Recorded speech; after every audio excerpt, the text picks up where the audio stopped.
Je ne parle pas que de l'école, du numérique, de l'intelligence artificielle, juste pour faire des vidéos. Si j'ai créé cette plateforme J'aime le code, c'est parce que j'ai vu un problème et je ne pouvais plus l'ignorer. Moi, c'est William, développeur logiciel basé en Allemagne et fondateur de la plateforme J'aime le code. Alors, si tu es là aujourd'hui, c'est parce que, comme moi, tu constates que le monde change plus vite que les systèmes qui nous entourent. Aujourd'hui, je vais te dire pourquoi j'ai créé cette plateforme et à quoi je pensais, ce que la plateforme représente pour moi. Mais avant, j'aimerais d'abord clarifier un point. C'est quoi J'aime le code? J'aime le code n'est pas seulement une école classique. J'aime le code, c'est une vision d'apprentissage. En fait, le but est simple, c'est vulgariser le numérique. C'est utiliser les mots simples et compréhensibles par tout le monde pour expliquer les concepts parfois très complexes. Ici, le but est d'amener le plus de personnes à comprendre la technologie, de transformer des jeunes qui avant consommaient à devenir des créateurs. Mais on peut se dire, mais c'est quoi le problème en fait? Le problème il est simple, ou bien il est multiforme. Le premier problème que je vois, c'est que on voit plein de jeunes, on va dire entre 3 et 12 ans, qui sont tellement connectés, ils passent beaucoup de temps sur des tablettes. Parfois, tu vas voir un jeune qui a son téléphone portable, sa tablette, le jeune a accès à un ordinateur, une console de jeu. Parfois, tous ces appareils sont branchés au même moment. Qu'est-ce qu'ils font? Ils consomment la technologie. Alors, la question qu'on peut se poser, c'est combien de ces jeunes peuvent créer? Je prends par exemple l'exemple simple. Combien de jeunes qui jouent sur Roblox ou bien sur toute autre plateforme peut se mettre à créer un jeu? Combien? Ça, c'est le premier problème. Deuxième problème que je vois, c'est les parents. Il y a plein de parents avec qui je parle, mes proches, qui sont soucieux de l'avenir de leur enfant, qui se posent la question, mais comment je peux préparer mon enfant à les métiers de demain? Aujourd'hui, on nous parle beaucoup d'intelligence artificielle. Je prépare mon enfant comment? Quand est-ce que mon enfant peut apprendre à coder? À quel âge? Mon enfant passe déjà beaucoup de temps sur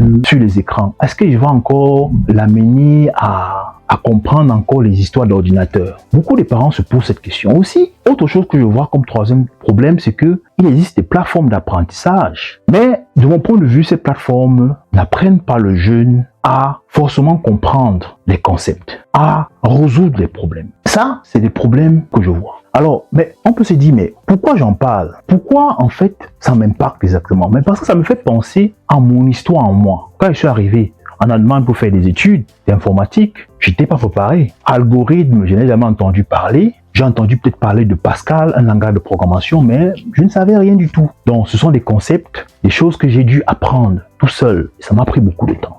Et en plus, de nos jours, en fait, quand on réfléchit, tout ça, c'est pas un luxe. De nos jours, apprendre, comprendre le numérique n'est pas un luxe. Pourquoi? Parce que on a accès, on a une connexion Internet facile. Et ça, un peu partout dans le globe. On a nos parents, nos mamans, parfois très loin, dans les campagnes reculées, qui peuvent faire avec leur téléphone portable des transactions électroniques. Donc, l'accès à Internet a vraiment évolué. Et de nos jours, on a l'intelligence artificielle qui facilite l'apprentissage. On peut vraiment capitaliser là-dessus. Et en plus, une fois que tu comprends la technologie, tu comprends les concepts, ça te dégage une forme d'autonomie, une confiance en soi. On prend un exemple simple. Si tu comprends comment je peux créer, par exemple, et monter les vidéos, par exemple, à poster sur YouTube. Une fois que tu as compris comment ça fonctionne, tous les mécanismes. Mais première chose, c'est que tu es d'abord fier. Tu es fier parce que tu maîtrises quelque chose. Tu es fier parce que tu peux capitaliser cette compétence que tu as. Tu peux proposer ce service-ci moyennant, par exemple, un merci ou bien de l'argent. Tu vois? Et ce ne sont pas des choses tellement compliquées, surtout de nos jours. Pas du tout. Donc, c'est pour cette raison que je pense que de nos jours, c'est important, de mon point de vue, de comprendre la technologie. Ne pas juste être des consommateurs. Transformer le jeune, amener le jeune à comprendre la technologie. Tu vois, à être créatif, à pouvoir résoudre les problèmes. Hein? Du coup, pourquoi ça m'impacte? Pourquoi ça me touche ce problème? Alors, j'aimerais bien parler un peu de ce que la plateforme J'aime le code veut changer. Simple, la plateforme J'aime le code vulgarise le numérique. La plateforme J'aime le code veut apprendre le jeune à coder. Voilà, parce que coder, ou bien programmer, la programmation informatique, c'est penser. Un exemple simple, si un jeune veut tout simplement programmer un jeu,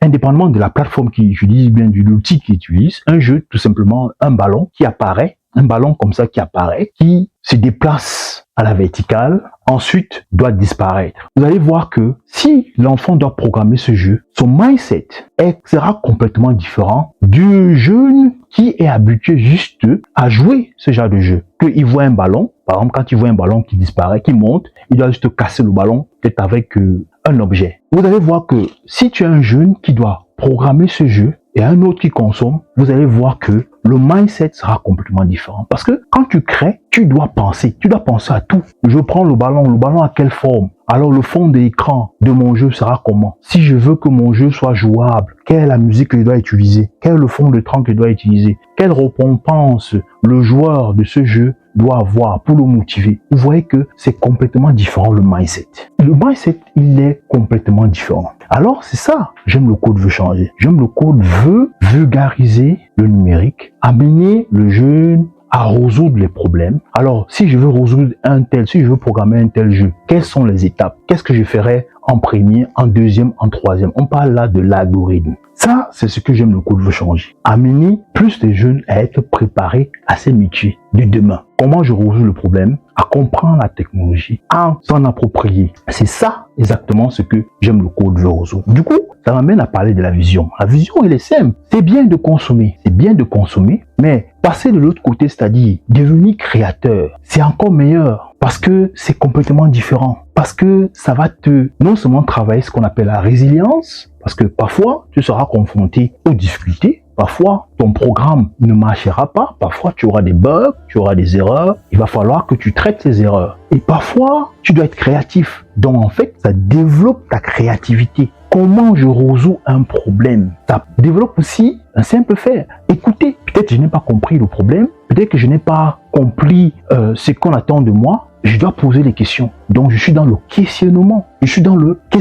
Donc, la vision, elle est simple. Amener plus de jeunes à comprendre la technologie. Amener plus de jeunes à résoudre les problèmes. À comprendre les concepts. À devenir des créateurs. Voilà. Ça, c'est la vision. Donc, en fait, il m'amène à mon positionnement. Si je dois prendre une position, en fait, c'est pas un hasard si je parle beaucoup d'éducation, si je pense que le fait d'apprendre, l'apprentissage doit changer, parce qu'on ne peut plus utiliser juste les concepts d'hier. Les concepts d'hier ne sont pas forcément adaptés à notre monde d'aujourd'hui. Aujourd'hui, on doit plus amener les jeunes à résoudre les problèmes. Quand je suis face à un jeu ou à une application, qu'est-ce que je fais? Comment je m'y prends? Est-ce que je peux visualiser le résultat final? Est-ce que je peux faire cette visualisation-là? Je peux utiliser quelle technologie? Mais quand j'ai compris ça, non seulement je suis fier, je suis content parce que je peux faire quelque chose de concret. Je peux passer de l'idée à quelque chose de palpable. Pourquoi? Parce que j'ai compris. Pourquoi? Parce que j'ai tenu bon. C'était difficile, j'avais des erreurs, mais j'ai pu les résoudre. Donc l'enfant devient autonome.